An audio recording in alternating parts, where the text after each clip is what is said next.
चुड़ैल की अर्थी। ये कहानी रामपुर नाम के एक छोटे से गांव की है, जहां एक व्यक्ति की मौत हो जाती है और कुछ लोग उसकी अर्थी को कंधा देते हैं। सभी लोग उस अर्थी को जलाने के लिए शमशान घाट के लिए जा ही रहे होते हैं कि तभी तेज हवाएं चलने लगती हैं और उन्हें पशु और पक्षियों के रोने की आवाज सुनाई देती है। परंतु फिर भी वो लोग लाश को लेकर आगे बढ़ ही रहे होते हैं कि तभी थोड़ी दूर जाकर रास्ते में लाश की मुंडी नीचे गिर जाती है। नीचे गिरे हुए मुंडे को देखकर एक व्यक्ति बोलता है, अरे ये क्या, काका की मंडी नीचे कैसे गिर गई? ये कैसे हो सकता है? हमें एक बार अर्थी को नीचे उतार कर देखना चाहिए।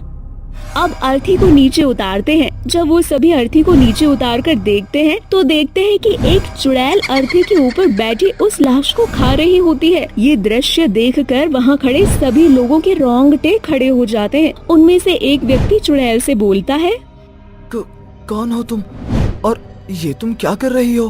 तुझे दिखाई नहीं देता कि मैं कौन हूँ और क्या कर रही हूँ? और तुम ऐसा क्यों कर रही हो? देखो, हमें अर्थी को शमशान घाट में ले जाने दो ताकि हम इसका क्रियाक्रम कर सकें। इस गांव में किसी की अर्थी नहीं जाएगी और ना ही किसी का क्रियाक्रम होगा। अब तुम सभी लोगों ने तो मुझे देख ही लिया है और तुम चारों मिलकर इस अर्थी को कंधा दे रहे थे, इसीलिए अब मैं तुम चारों को मार कर खा जाऊंगी और तुम्हारी अर्थी किसी को नहीं लेकर जाने दूंगी। तुम्हारी लाशों को अग्नि नहीं मिलेगी। हा हा हा हा। तुम जैसा बोलोगी हम वैसा करेंगे। बस हमें छोड़ दो, हमारी कोई गलती नहीं है। हम तो जानते भी नहीं है कि तुम कौन हो और ये सब कुछ क्यों कर रही हो। अब तुम कभी जान भी नहीं पाओगे कि मैं कौन हूँ और ये सब क्यों कर रही हूँ। इतना बोलकर चुड़ैल एक एक करके उन चारों को भी मार देती है। परंतु ये सब एक लड़का देख लेता है और भागते हुए गांव में जाता है और गांव के सभी लोगों को ये बात बता देता है। जिसके बाद मंदिर के एक पंडित जी बाहर आते हैं और ये सब सुनकर गांव वालों से बोलते हैं, हो ना हो ये चुड़ैल विमला ही है। पर वो विमला कैसे हो सकती है और वो हमारे साथ ऐसा क्यों कर रही है? अभी सब पता चल जाएगा कि वो चुड़ैल कौन है और ऐसा क्यों कर रही है। अब पंडित जी गांव वालों के साथ मिलकर एक हवन करते हैं। जब पंडित जी हवन करते हैं तो सबको हवन कुंड में बिमला दिखाई देती है। जब वो जिंदा थी, सभी गांव वाले अपनी आंखों से देखते थे कि किस तरह से जब बिमला के पति की मौत हुई थी तो किस तरह गांव वालों से वो मदद मांग रही होती है, पर उसकी कोई मदद नहीं करता। जिसके बाद वो अपने देवर अरुण के घर जाकर उससे बोलती है, अरुण देखो, तुम्हारे भैया हम सभी को छोड़कर हमेशा के लिए चले गए। अपने भैया की अर्थी को कंधा दे दो। सभी गांव वालों ने अपना मुंह मोड़ लिया है, अब तुम ही हो। भाभी, आपने सोच भी कैसे लिया कि मैं भैया की अर्थी उठाऊंगा? आपको पता नहीं है भैया बीमारी ग्रस्त मरे हैं और उनकी बीमारी तो ऐसी है कि अगर कोई उन्हें छुएगा तो उनको भी वो बीमारी हो जाएगी। ना बाबा, मेरे बस की नहीं है। आप ही भैया की अर्थी को कंधा दो।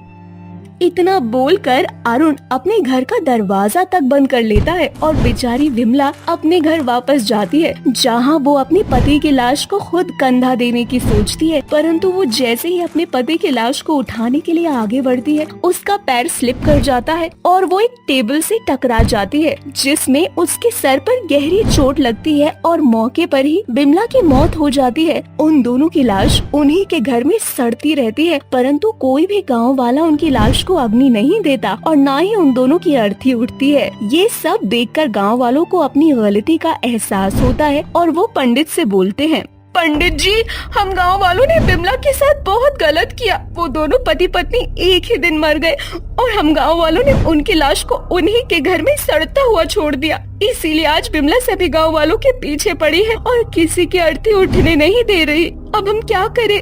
आप ही हमें कोई उपाय बताएं पंडित जी। अभी तुम सभी गांव वाले अपने घर जाओ, जब तक मैं पास के गांव में अपने गुरुजी के पास जा रहा हूँ। अब वही मुझे कोई उपाय बता सकते हैं। इतना बोलकर पंडित अपने गुरुदेव के पास चला जाता है, परंतु गुरुदेव अपने तप में लीन होते हैं।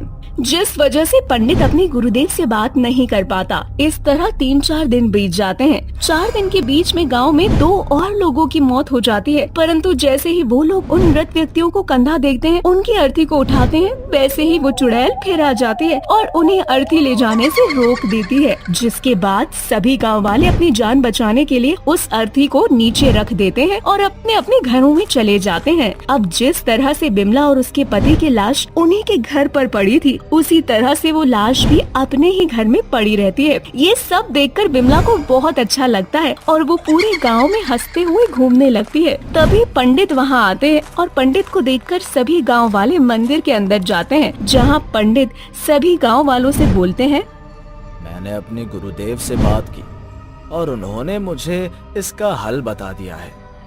अब हम सभी गांव वालों को मिलकर विमला की आत्मा को शांति दिलानी होगी।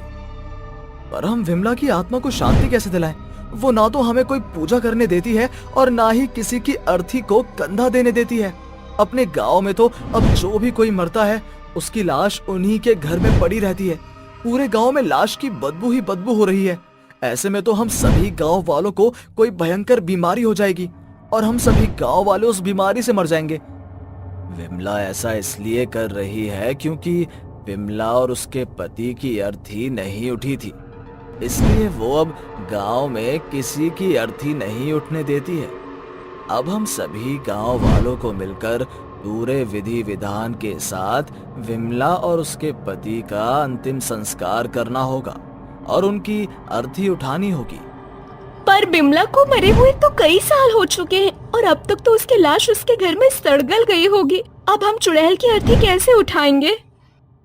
उसकी लाश वहां नहीं है, पर विमला और उसके पति का कंकाल आज भी वहीं रखा है।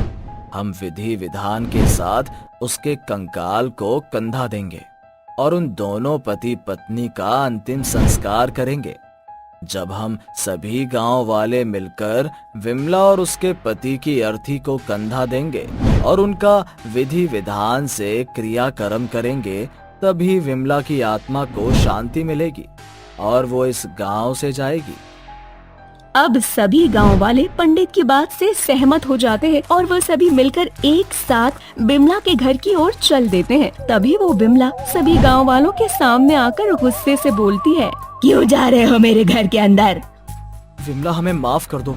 हमने तुम्हारे और तुम्हारे पति की अर्थी को कांधा नहीं दिया और तुम्हारी लाश को इसी घर में सड़ने के लिए छोड़ दिया। पर हम चाहते हैं कि तुम्हें अब मुक्ति मिल जाए, इसलिए हम सभी गांव वाले मिलकर तुम्हारे और तुम्हारे पति की लाश को कंधा देंगे और तुम्हारी अर्थी उठाएंगे। नहीं, मैं ऐसा हरगिज नहीं होने दूंगी। तुम लोग हमारी अर्थी नहीं उठा सकते। अगर तुम में से कोई भी आगे बढ़ा तो मैं उसे मार डालूंगी। ये देखकर पंडित जी अपने झोले में से रुद्राक्ष की माला निकालते हैं। रुद्राक्ष की माला देखते ही चुड़ैल गायब हो जाती है और पंडित सभी को रुद्राक्ष की माला पहना देते हैं। अब सभी गांव वाले बिमला के घर का दरवाजा तोड़कर अंदर जाते हैं, जहां पर बिमला और उसके पति का कंकाल देखते हैं। अब सभी गांव वाले मिलकर बिमला और उसके पति के कंकाल को घर से बाहर निकालते हैं, उनकी अर्थी को उठाते हैं और पूरे विधि विधान के साथ उन दोनों पति पत्नी का क्रियाकर्म करते हैं। जिसके बाद उस चुड़ैल को भी हमेशा हमेशा के लिए मुक्ति मिल जाती है और गांव वालों को भी उस चुड़ैल से हमेशा के लिए मुक्ति मिल जाती है।